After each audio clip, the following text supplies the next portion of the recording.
frères et sœurs et amis dans le Seigneur, que la paix et la grâce de Dieu soient avec vous. C'est avec encore un cœur rempli de joie et d'allégresse pour vous parler de ce grand nom, le nom de Jésus de Nazareth.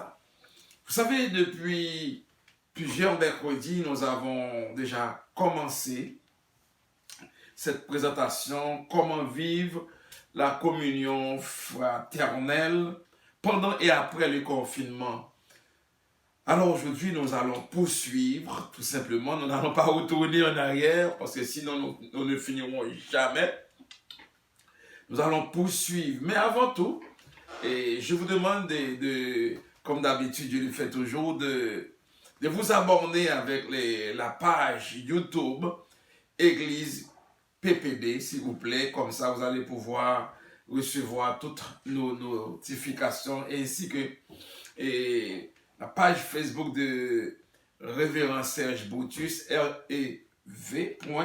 Serge Boutus. Comme ça, vous allez avoir tout ce que nous partageons, vous allez pouvoir les avoir chez vous. Que Dieu vous bénisse. Et vous savez, dans tout ce que nous faisons, comme d'habitude, nous implorons toujours la faveur du Seigneur.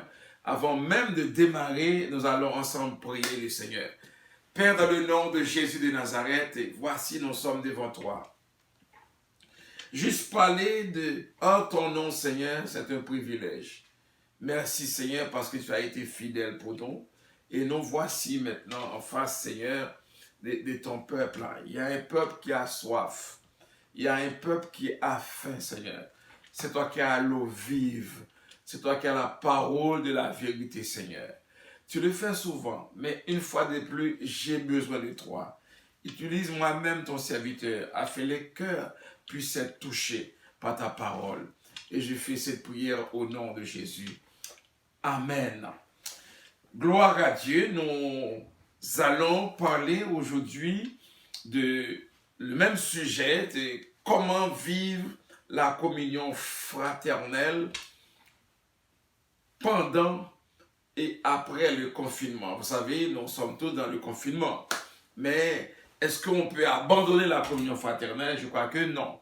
Nous avons vu rapidement, lorsque l'Église primitive recevait des dons, ou est-ce que les gens vendaient leurs biens pour amener au pied des apôtres, pour amener, disons, à la communauté, à l'Église, le but, c'était pas pour enrichir l'Église, que l'Église soit plus grande ou plus petite, peu importe, mais c'était pour survenir aux besoins des gens.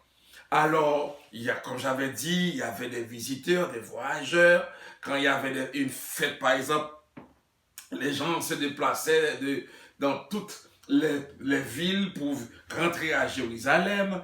Et alors, il fallait prendre soin de ces gens-là.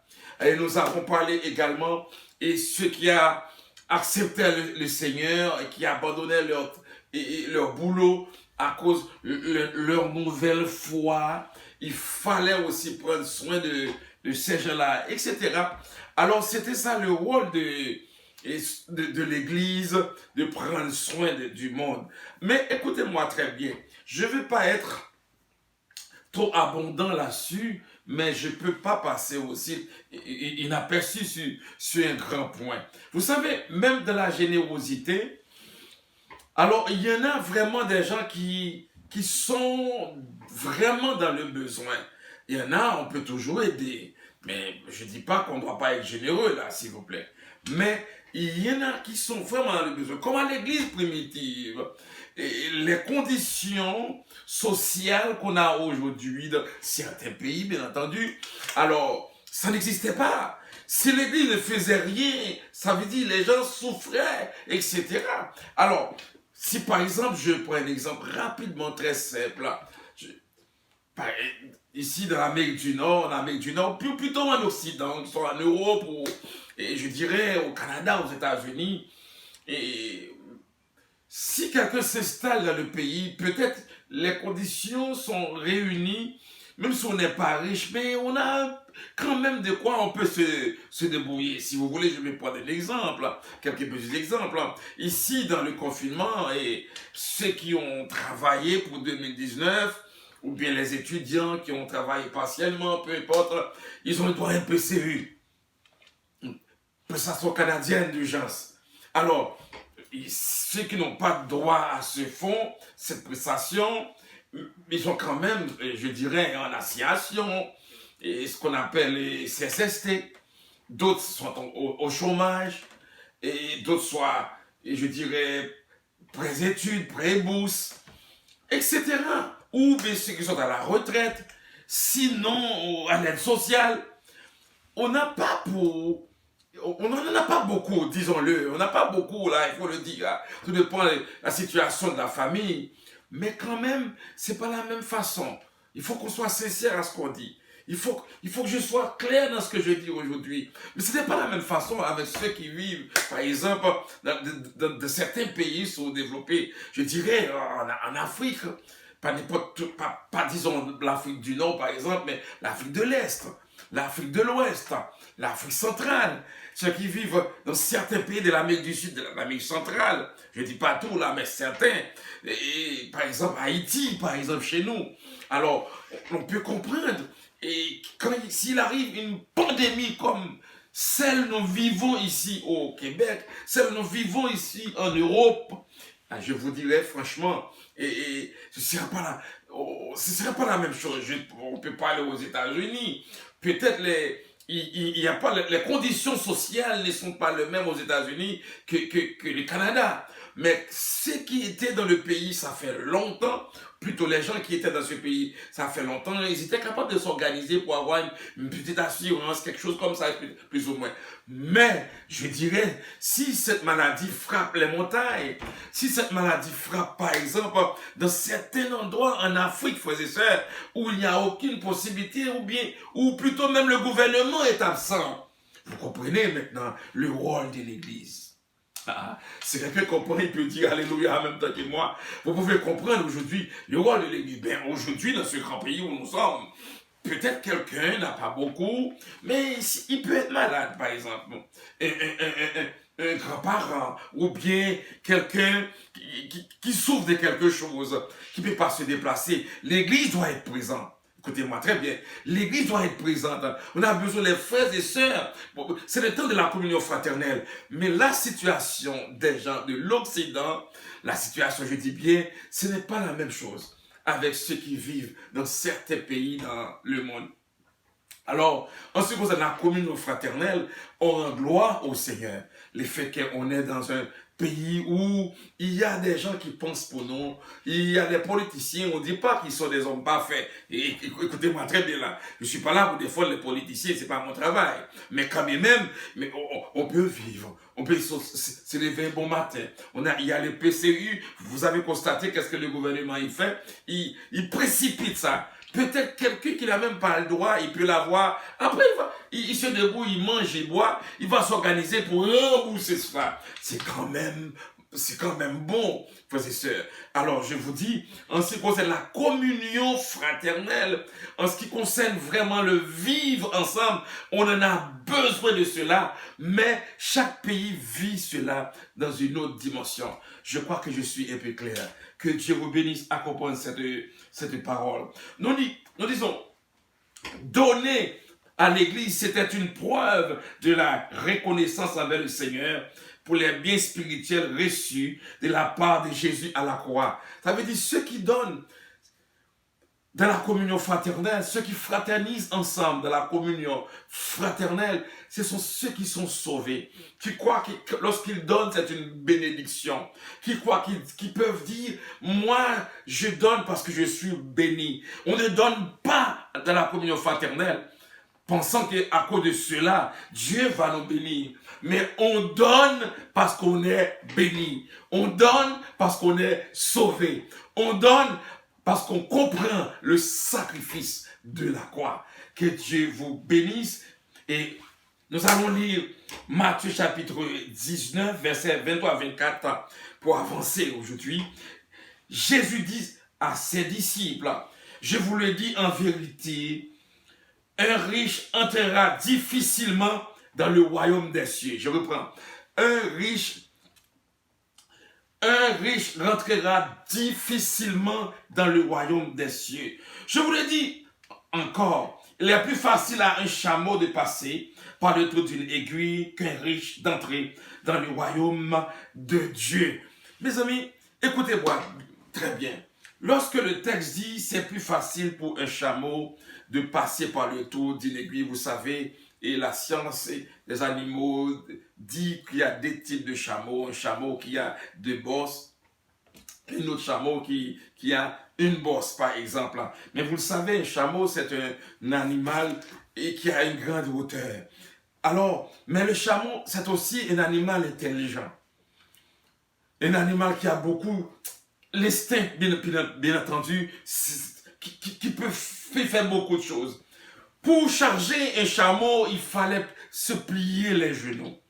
Une fois fini de charger, etc., et puis le chameau se lève debout pour prendre la route.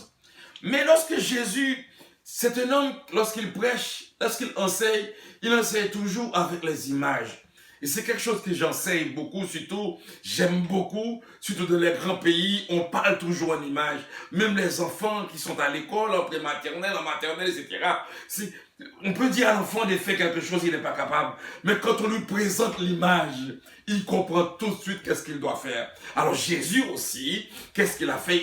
Il a pris l'image de chameau pour montrer aux gens la situation, comment c'est difficile pour quelqu'un qui accumule l'argent, pour montrer comment c'est difficile, comment c'est compliqué pour quelqu'un qui met son esprit, sa foi, sa pensée dans l'argent, comment c'est difficile pour cette personne-là d'entrer dans le royaume des cieux. Par exemple, le trou d'une aiguille, selon les chercheurs, ils disent, par le trou d'une aiguille, c'est une petite porte à l'intérieur d'une grande porte. Je reprends.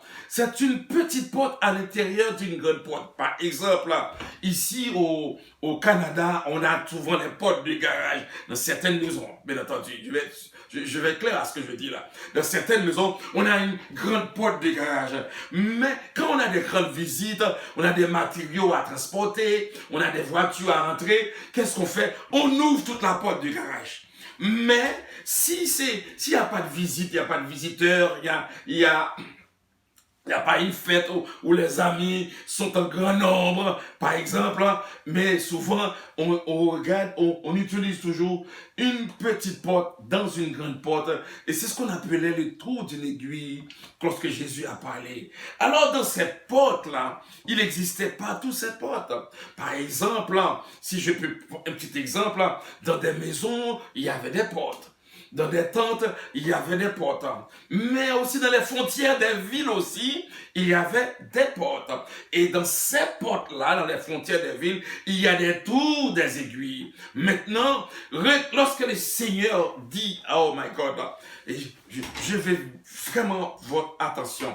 Lorsque le Seigneur dit, c'est difficile pour qu'un chameau de passer par les trous d'une aiguille, ça veut dire, les hommes de science disent, un chameau ne va jamais passer par le trou d'une aiguille. C'est impossible, parce que le trou est tellement petit, un chameau, à la hauteur de chameau, ne peut pas traverser. C'est pour montrer, celui qui met sa confiance dans l'argent, celui qui met sa confiance dans sa fortune, celui qui pense que l'argent va lui ouvrir la porte des cieux, les portes des cieux ou encore la porte du ciel, c'est quelque chose d'impossible.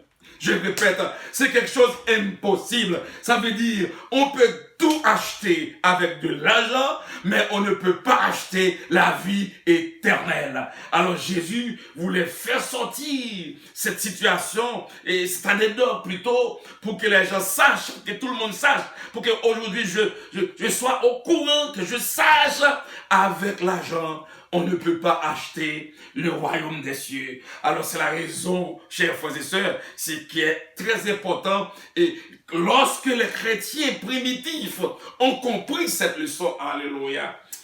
Waouh! Lorsque les chrétiens primitifs ont compris cette leçon, alors ils réalisaient que l'argent ne faisait pas le bonheur. Ils réalisaient que l'argent ne donnait pas la vie éternelle. Alors, ceux qui étaient contents du salut reçu de la croix de Jésus-Christ, ils ont amené leurs biens au pied des apôtres à l'église pour prendre soin. Il n'y avait pas des indigents, il n'y avait pas de pauvres. Tout le monde était ensemble. Ils vivaient, ils chantaient, ils louaient le Seigneur. Je pense que je suis un peu clair de cette partie. Nous allons continuer à lire. Actes des Apôtres, chapitre 11, versets 27 à 29. En ces temps-là, les prophètes descendirent à Jérusalem, à Antioche. L'un des nommés Agabus se leva et annonça par l'Esprit qu'il y aurait une grande famine sur toute la terre. Et cette famine arriva, en effet, sous Claude. Écoutez-moi bien là. Tout d'abord, il y avait l'empereur Claude. Pour ceux qui lisent ou qui connaissent bien l'histoire, c'était le seul empereur qui n'était pas né à Rome, qui était né à Gaule, alors qu'il était empereur à l'époque. Il y avait une famine à Jérusalem. Waouh! Et c'est là l'importance de la communauté. C'est là l'importance de vivre ensemble. C'est là l'importance d'être dans une bonne famille organisée. Chers frères et sœurs, c'est important ce que je dis. Vous pouvez avoir des frères et sœurs, mais quand ce n'est pas organisé, c'est une catastrophe. Vous pouvez venir dans la famille, vous pouvez avoir 15 sœurs, 10 sœurs, 8 sœurs, 3 sœurs et frères ensemble, mais les sœurs qui vivent de la chicane, ils sont faibles. Une famille divisée est une famille faible. Une église divisée où il n'y a pas de hiérarchie, où il n'y a pas des gens il n'y a pas un décideur, où Dieu ne parle pas, où quelqu'un peut penser Dieu pas parler, parle. C'est un problème, frères et sœurs.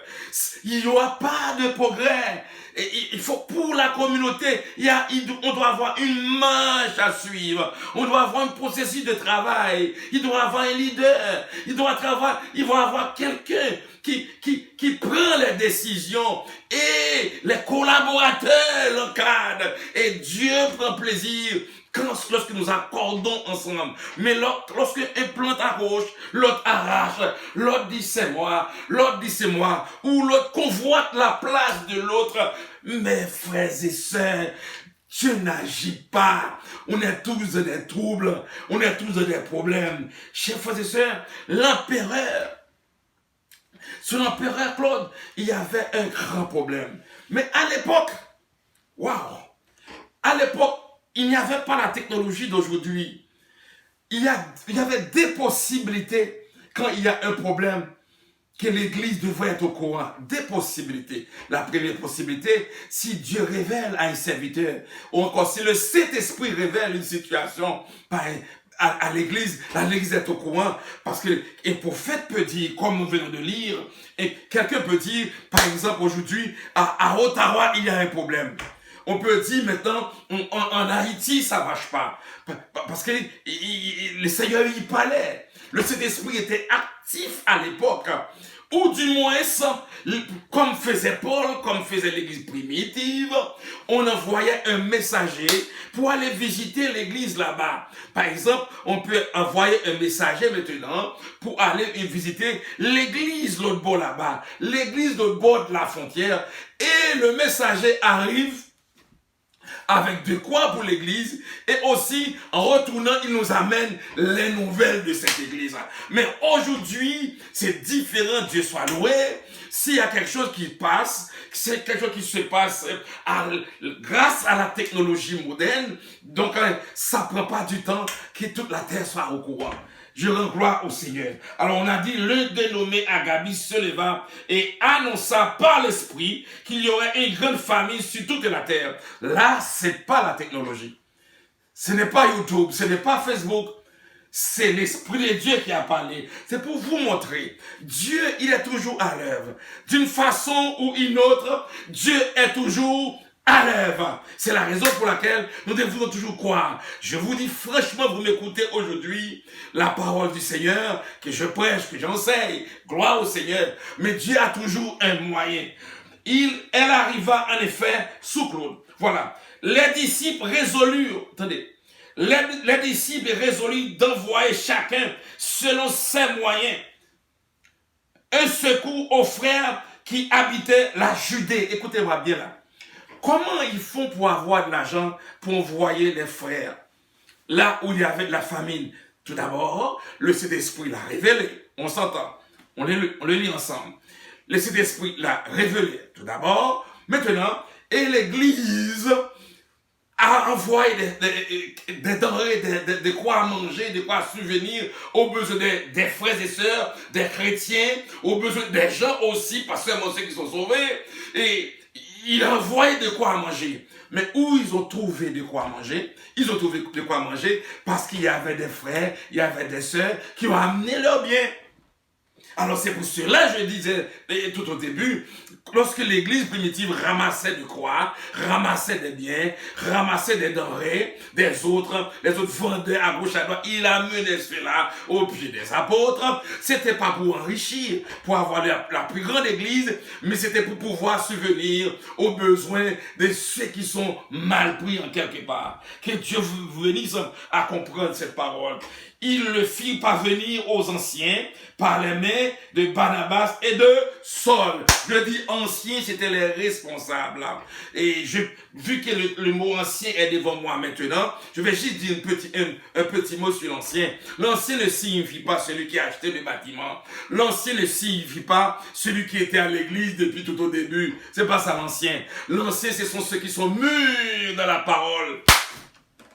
Je dis, l'ancien, ce sont ceux qui sont mûrs dans la parole. Vous pouvez accepter le Seigneur, ça fait 4-5 ans. Mais un autre qui est né, son père était pasteur, sa maman était une grande dame missionnaire, mais il n'est pas campé soigné dans l'évangile.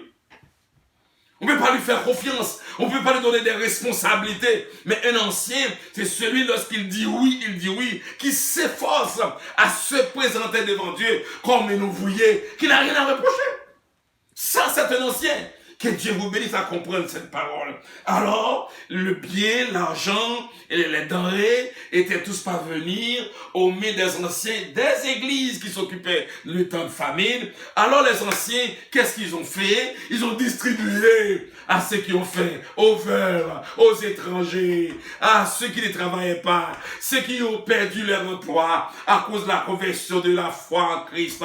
Et alors, c'est à partir de là que tout a été distribué. Chers frères et sœurs, à cette époque, il n'y avait pas toute la possibilité, comme je vous ai déjà dit. En exerçant la communauté des biens, les chrétiens suivaient les traces du Seigneur Jésus et les apôtres. Je dis, la fois dernière, Jésus n'était pas un homme au ciel seulement. Jésus n'était pas seulement là pour dire et je vous amène, viens accepter le Seigneur, je vous donne la vie éternelle. C'était pas seulement le message. Jésus était un homme social. Une chose que, quand je regarde ma Bible, là, comme plusieurs prédicateurs, mes amis, mes collègues pasteurs, vous m'écoutez sans doute aujourd'hui, il y a une chose que je comprends en Jésus, il n'aimait pas la souffrance. Jésus n'aimait pas lorsqu'on pleure. Lorsqu'on regarde Marie a pleuré, Jésus a aussi pleuré. Quand Jésus est passé, il a vu le fils qui est malade. Jésus l'a guéri. Jésus, un des problèmes de Jésus, je comprends, qu'il n'était pas capable de voir la souffrance. Alors, si Jésus n'était pas capable de voir la souffrance, alors il était un homme social. C'est pour cela, quand les gens avaient faim, il donnait à manger, il multipliait les pains, etc. Il guérissait les malades, il chassait les démons, les boîtiers marchaient, les aveugles de voix, etc. Avec Jésus. Que Dieu vous bénisse à comprendre cette parole. Alors nous avons dit, pour vivre en communauté, pour vivre de la communion, pour que tout le monde à côté de nous soit minimum, je dirais bien, soit minimum de la communauté. On ne peut pas envoyer quelqu'un riche millionnaire et les autres crèvent de faim. Mais pour vivre normalement dans la communauté, il faut avoir la pensée de Jésus. Et Jésus va aller pour dire, n'amassez les trésors de la terre ou les rouilles. Les rouilles peuvent détruire, ou les voleurs peuvent dérober, mais se conservant un trésor dans le ciel, ils donnaient leur propriété à Christ et au corps de Christ. Chers frères et sœurs, écoutez-moi bien, je ne mets pas le corps de Christ après, je mets d'abord à Christ. Si quelqu'un n'a pas l'amour pour Christ, il ne peut pas être généré. Chers frères et sœurs, si quelqu'un n'a pas le cœur de Jésus, il ne peut pas être généreux, je le dis. lorsqu'on parle de l'argent pour la communauté, il a toujours quelque chose à se plaindre. Il a toujours quelque chose, il est toujours en désaccord. Il n'a pas le cœur de Jésus. Et c'est pour cela, lorsqu'on donne dans la communauté, je dis bien là, on ne va pas enrichir quelqu'un qui va devenir milliardaire là. Je dis bien là. Mais pour la communauté, comme j'expliquais dans les formations précédentes. Alors, ne vous amassez pas les trésors sur la terre, où la terre et la roue détruisent, et où les voleurs percent et dérobent, selon Matthieu chapitre 6, verset 19, maintenant verset 20. Mais amassez-vous des trésors dans le ciel, où la terre et la rouille ne détruisent point, et où les voleurs ne percent et ni dérobent, s'il vous plaît. Car là où est ton trésor, là aussi sera ton cœur. Celui qui met son cœur dans l'argent, qui se bat, qui crée des mensonges pour faire de l'argent, qui pense qu'il est intelligent que les autres. Penses-tu que tu es intelligent que les autres, mon frère? Tu te trompes grandement. Penses-tu, ma soeur, tu es intelligente que les autres là? Si quelqu'un n'assassine pas les autres pour faire de l'argent, si quelqu'un ne met pas sa main là, ne crée pas des mensonges, si quelqu'un ne fait pas subsister une situation pour aller chercher de l'argent, il n'est pas aussi stupide comme vous pouvez le penser. Il n'est pas stupide. Tout simplement, chacun a son appel. Chacun a son appel. On travaille pour le royaume du Seigneur, mais on ne travaille pas pour se faire parler de nous-mêmes à cause des différentes richesses, des ça. La Bible nous dit maintenant, on ne doit pas travailler pour les biens d'ici-bas. Il faut avoir de quoi manger, comme je l'expliquais. Pour donner, il faut avoir. On n'a rien contre. Par exemple, si quelqu'un fait le voyage, un missionnaire qui rentre, waouh, ce que je vais dire est très fort. Nos pasteurs, prenez ça, s'il vous plaît. Si un missionnaire qui rentre à Montréal ou bien en Afrique, n'importe où, il ne peut pas dire parce que je suis missionnaire, je travaille pour une communauté, je n'ai pas besoin de payer l'avion, je n'ai pas besoin de payer l'hôtel, je n'ai pas besoin de payer la limousine, je n'ai pas besoin de payer la bouffe. Au contraire, il doit payer comme tout le monde. Alors la communauté a besoin de l'argent. Les communautés évangéliques ont besoin de l'argent pour que l'évangile puisse continuer à faire son chemin. Par exemple, on ne peut pas prendre Air Canada ou bien Air France, je ne sais pas, Lufthansa, et puis arriver à l'aéroport et on commence à remplir du Saint-Esprit, on va nous laisser monter. Ça se dit, ça se fait pas dans la vie. Parce que je suis pasteur, je prêche l'évangile partout dans le monde. Alors j'arrive chez les nettoyeurs, je dis, monsieur le nettoyeur, je suis pasteur. Alors au nom de Jésus de Nazareth, donnez-moi les vestons sans payer. Ça se dit pas. On va arriver dans un restaurant, à l'hôtel, pour dire, monsieur le restaurateur, et je vous salue dans le précieux nom, sauveur Seigneur Jésus-Christ. Alors, je veux manger, et je suis serviteur de Dieu, je viens pour prêcher dans la ville, donnez-moi le repas, au nom de Jésus. Chers frères et sœurs, ça ne marche pas. C'est pour cela que la communauté a besoin de l'argent pour subvenir aux besoins des missionnaires, pour subvenir aux besoins. La communauté a besoin de l'argent pour l'évangélisation, s'il vous plaît. Que Dieu vous bénisse à comprendre cette parole. Nous allons juste toucher un petit mot et avant, nous allons terminer. Vous savez, je croyais que je pouvais faire l'exposition en 3 fois. Mais quand je regarde le plan du sujet, je dis, mais c'était pas suffisant. C'est pour cela que je vais être avec vous aussi, mercredi prochain. Mais on va voir koidonia, des konios du grec. Ça veut dire que commun à plusieurs personnes. Lorsque quelque chose ne t'appartient pas, nous avons un bien ensemble. Le bien ne t'appartient pas et pourtant le bien t'appartient. Le bien ne m'appartient pas et pourtant le bien m'appartient. Alors c'est un bien commun. Ou encore un mouvement dans lequel 2 parties ont quelque chose en commun. Chers frères et sœurs, les croyants sont en commun avec Dieu le Père, le Fils. Je dis bien, les croyants sont en commun avec Dieu le Père, le Fils. C'est pour cela ce matin ou ce soir, à chaque fois nous nous levons, nous prions, nous avons une relation avec le Père. Nous avons une relation avec le Fils. Nous avons une relation avec le Saint-Esprit. Un croyant ne peut pas vivre sans Dieu. Un croyant ne peut pas vivre sans le Saint-Esprit. Un croyant ne peut pas vivre sans la présence de Jésus dans sa vie. Vous êtes en communion avec Dieu. Nous trouvons cette parole dans 1 Jean chapitre 1 verset 3. Ce que nous avons vu et entendu, nous vous l'avons annoncer. À vous aussi, afin que vous aussi, vous soyez en communion avec nous, afin que vous soyez en communion avec nous. Or, notre communion est avec le Père et avec son Fils Jésus-Christ. Nous sommes en communion avec le Père, nous sommes en communion avec le Fils. Les croyants sont en communion avec Dieu, le Saint-Esprit. Les croyants sont en communion avec Dieu, le Saint-Esprit. 2 Corinthiens 13, verset 13. Je reprends. 2 Corinthiens 13, verset 13. Lorsque nous rendons la grâce, c'est pas toutes les communautés sur la terre, toutes les communautés évangéliques qui rendent grâce à la fin de culte. On prie, et puis on bénit le nom du Seigneur, et puis on envoie les gens. Mais dans notre communauté, il y a souvent un homme, un pasteur, une femme, et qui a un peu d'autorité, qui se passe en avant et qui donne la grâce, comme on dit. Alors, pour terminer, je ne vais pas être trop long avec vous, parce que mon temps est quasiment terminé, mais je dois vous dire quelque chose. Souvent, on répète ce verset de Corinthiens 13, 13 qui dit que la grâce du Seigneur Jésus-Christ, l'amour de Dieu et la communion du Saint-Esprit soient avec vous.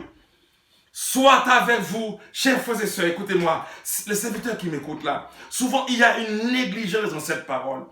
Il y a une négligence dans cette parole. Des fois, on renverse le mot. Des fois, on dit que la paix et la grâce. Mais le texte, s'il n'y a pas de grâce, il n'y a pas de paix. Je le dis. S'il n'y a pas de grâce, il n'y a pas de paix. C'est la raison pour laquelle le texte devant moi dit que la grâce du Seigneur Jésus-Christ, l'amour du Dieu le Père et la communion du Saint-Esprit soient avec vous tous. Ça veut dire, chers frères et sœurs, pour vivre dans la vie, en tant que chrétien de la communauté, il faut être en communion avec le Père, en communion avec le Fils, en communion avec le Saint-Esprit.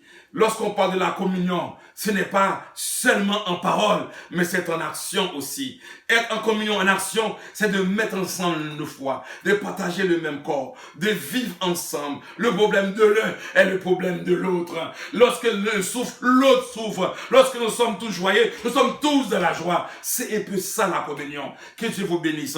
Dans la prochaine présentation, nous aurons à voir ensemble. Nous avons vu aujourd'hui la communion avec Dieu, la communion avec le Fils, la communion avec le Saint-Esprit. Nous aurons à voir la communion mutuelle entre les frères et sœurs. Que Dieu vous bénisse. Mon temps est arrivé. Je dois prier pour vous. Père, dans le nom de Jésus-Christ de Nazareth, merci pour ta présence, Seigneur. Parlons de la communion fraternelle. Que ton nom soit glorifié. Que cette parole, Seigneur, perce les cœurs les plus durs à la repentance. Parce que même si nous sommes dans le confinement, mais Seigneur, nos cœurs n'est pas en confinement. Nos cœurs sont en travail. Le cœur est en travail. Nos pensées sont en travail, Seigneur. Et que ton nom seul soit glorifié. Bénis d'une manière spéciale notre technicien, Seigneur. Bénis notre studio. Bénis notre technicien, Seigneur, l'évangéliste Mathieu Boutus, qui fait un super travail. Bénis tous ceux qui nous entourent. Et tous ceux qui vont, Seigneur, écouter cette vidéo, regarder cette vidéo, qu'ils soient touchés, non pas moi-même, non pas par ma tenue vestimentaire, mais qu'ils soient touchés par ta présence et ta présence seule. Je fais cette prière au nom de Jésus. Amen.